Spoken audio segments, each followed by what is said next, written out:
जैसे आप देख रहे हैं काफ़ी समय से बहुत सारी यहाँ पर फरीदाबाद, दिल्ली, पंजाब, हरियाणा, राजस्थान के अंदर ऐसी काफ़ी वारदातों के बारे में सूचनाएं प्राप्त हो रही हैं जिसमें काफ़ी लोगों को ऐसे टारगेट करा जा रहा है, जिसमें लोगों से एक्सटॉर्शन, रैंसम, धमकियाँ और काफ़ी इस तरीके की वारदात सामने आ रही हैं। उसी के मद्देनज़र सतेंद्र गुप्ता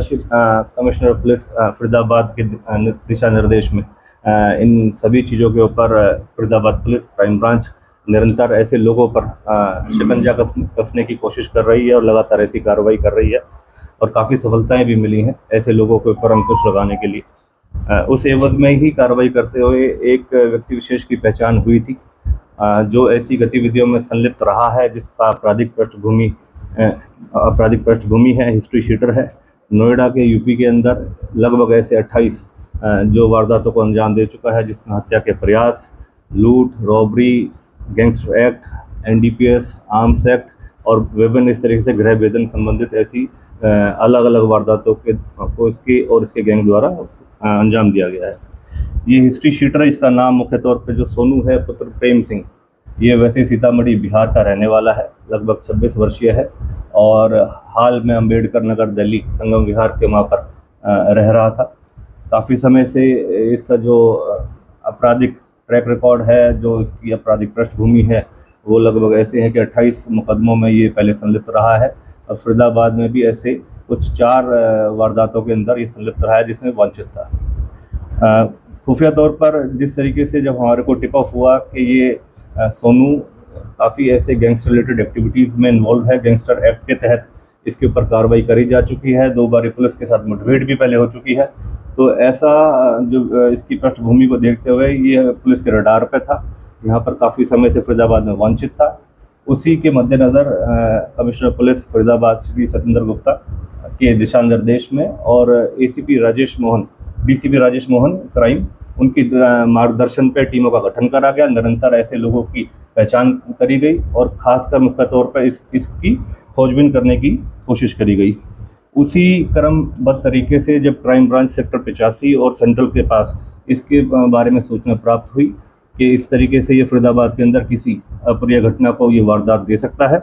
और सूचना के तौर पर जिस तरीके से फरीदाबाद में काफ़ी समय से ऐसी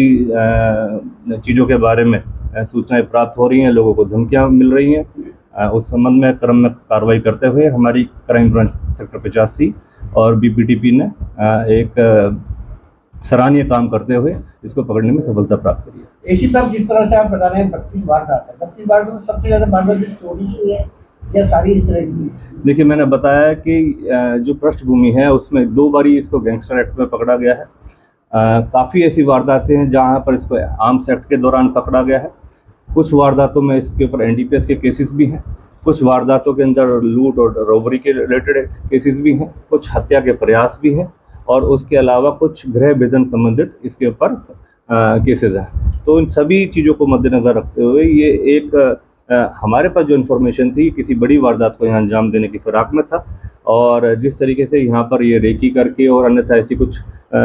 जो वारदात के संबंध में जो जानकारी इकट्ठी कर रहा था और ऐसी किसी वारदात को, अप्रिय वारदात को, घटनाक्रम को अंजाम दे सकता था, समय रहते ही इसकी पहचान करी गई, मौके पर पकड़ने की कोशिश करी गई। उस दौरान मुठभेड़ के दौरान इसको पकड़ा गया है, जिस दौरान गनशॉट इंजरी से इंजर्ड भी हुआ है। आपने कहा एसीपी साहब की किसी बड़ी घटना को अंजाम देने की फिराक में था। अभी कुछ समय पहले शहर में कई लोगों को एक साथ रंगदाली की धमकियां मिली हैं, तो और गैंगस्टर एक्ट का मामला दर्ज है इन पर, तो क्या उस घटना से तार जुड़े हो सकते हैं? कहीं कोई दहशत फैलाने के एवज में ये चीज़ें की जा रही थी? देखिए, लगातार मैं आपको बता रहा हूँ जिस तरीके से इस क्रमबद्ध तरीके से जो सुनियोजित तरीके की वारदातों को अंजाम दे रहा था, लगातार इसकी जो आपराधिक पृष्ठभूमि थी, इस चीज़ से हम इनकार नहीं कर सकते। जो मैटर ऑफ इन्वेस्टिगेशन है, हम पूछताछ के दौरान इससे जानकारी लेंगे कि किसके कहने पर ये यहाँ पर किसी चीज़ को वारदात के संबंध में यहाँ पर आया, किस तरीके से ये वारदातों को अंजाम देने का बड़ा सपंडी बना रहा था, कौन कौन इसके साथ अन्यथा गैंग के लोग जुड़े हो सकते हैं,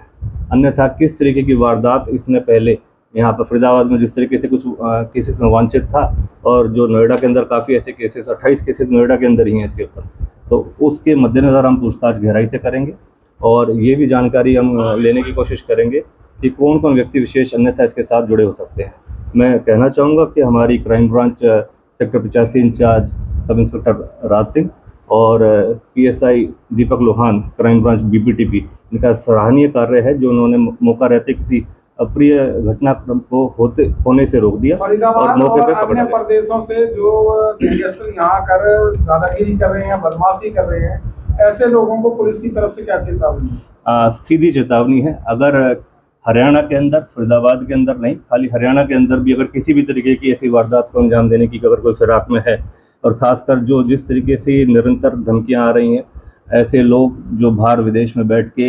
लोगों को, एक आम जन को इस तरीके के भय का वातावरण देने की कोशिश कर रहे हैं, हरियाणा सरकार की तरफ से, माननीय DGP साहब की तरफ से, अजय सिंघल साहब की तरफ से, कंसर्न हमारी STF यूनिट्स, हमारी क्राइम ब्रांचेस, हमारी लोकल पुलिस, सभी ऐसे लोगों की चिन्हित करके उनके खिलाफ सख्त से सख्त कार्रवाई करी जा रही है। और जिसके क्रम में आपके सामने ये बातें हैं कि लगातार फरीदाबाद के अंदर जो भी लोग ऐसे गुंडागर्दी, बदमाशी फैलाने की कोशिश में कर रहे हैं, सख्ताई से उनके खिलाफ कार्रवाई करी जा रही है। और एक कड़ा संदेश उन सभी लोगों के लिए है, अगर आप किसी भी तरीके से किसी गैरकानूनी गतिविधि में संलिप्त होते हैं तो पुलिस आपके साथ सख्ताई से कार्रवाई करेगी, कानूनन कार्रवाई करते हुए कोई गुरेज नहीं करेगी। सर, पिछले कुछ समय से रंगदारी की जो घटनाएं, मामले हैं वो सामने आ रहे हैं, तो शहरवासियों में, खासकर एक व्यापारी तबका है, उद्योगपति तबका है, उनमें एक दहशत का माहौल है। उन लोगों से कुछ कहना चाहेंगे, क्योंकि जिस तरह से पुलिस लगातार ऐसे लोगों को पकड़ने के लिए कार्रवाई की जा रही है ताकि वो भय के माहौल में ना रहे? फरीदाबाद पुलिस के तौर पर मैं कह सकता हूं कि फरीदाबाद पुलिस